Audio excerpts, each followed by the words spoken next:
Before we get into the video, I'd like just to explain the strategy for 2024 and how that all fits together under 4 strategic headings and 3 win themes.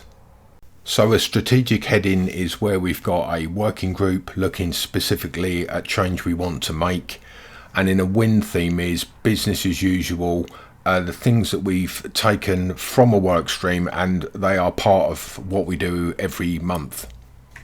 So if we look at the 4 headings, so we've got setting people to work safely, supervisors development program, the safety leaders program, and then we're going to add targeted inspection program for 2024. So they're the 4 big strategic headings. And in below that, you've got the 3 win themes. So you should have seen the What 3 Things campaign. We continue that work. You will have heard of Operation Bullseye, so boots on the ground, but with a target of 50 sites in the year, so getting out to the people at the point of risk. And then you should have seen or heard of the Health and Safety Digest, where we share and learn and we communicate with our organisation on matters concerning health and safety. So that is the strategy for 2024. Now let's jump into the video. Hi, I'm Mark Groombridge. I'm the Health and Safety Director for Balfour Beatty Rail. I'm out at HS1 today. We continue our Operation Bullseye, 50 sites in the year, getting out to the people at the point of risk. And more importantly, understanding what problems we have or they face every day and what can we do to help them. So I'm with Nick Rayner. It's thanks for your time today, Nick, and you're going to just talk a little bit about my contribution. Yeah, so we had a couple of boots on the ground safety stand down days with the spec plant team in 2023. Some really good ideas around hemostatic dressings and tourniquets, which hopefully never need to be used, but some real concerns from the team around what would happen in the event of critical injury.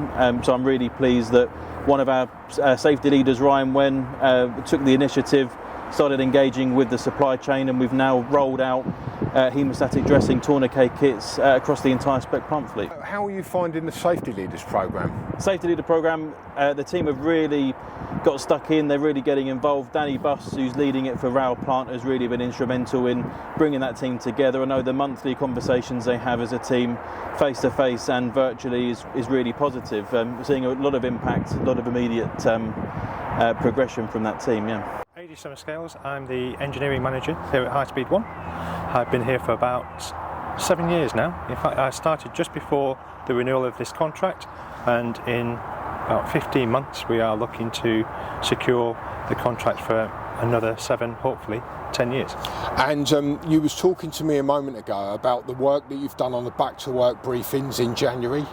Will you just tell people a little bit about what you've done? Sure. So we came back to work on Tuesday the 2nd, and we received your pack either on that day or maybe a day or 2 later, and before the end of our first week I briefed out the return to work package, and we watched your video with regards to access and egress of the machines, and the point that you touched on with regards to working boots.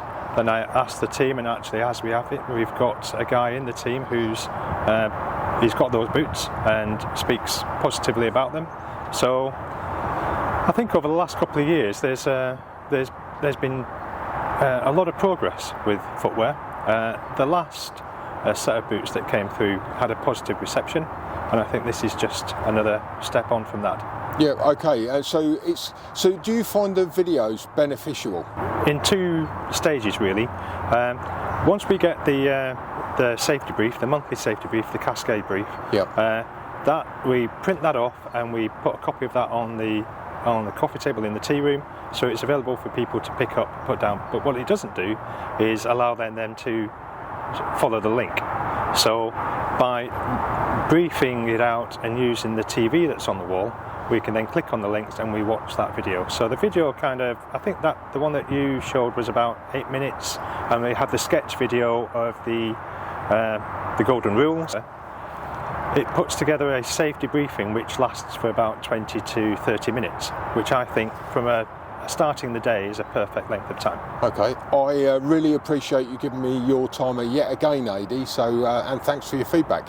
That's very much. Let's hope that 2024 is a safe year. So I routinely get asked, what do we do with all the close calls that go into the system? So the first thing we do is look at how serious the close call is, and we act where we need to. And then the second one is, at the end of the year, we look at all the close calls that have come in and trend them. So for example, site tidiness is probably the #1 issue, and that's why we started the targeted inspection campaign for this year, so we can look at some of those close calls and try to remove them before they become somebody's accident statistic.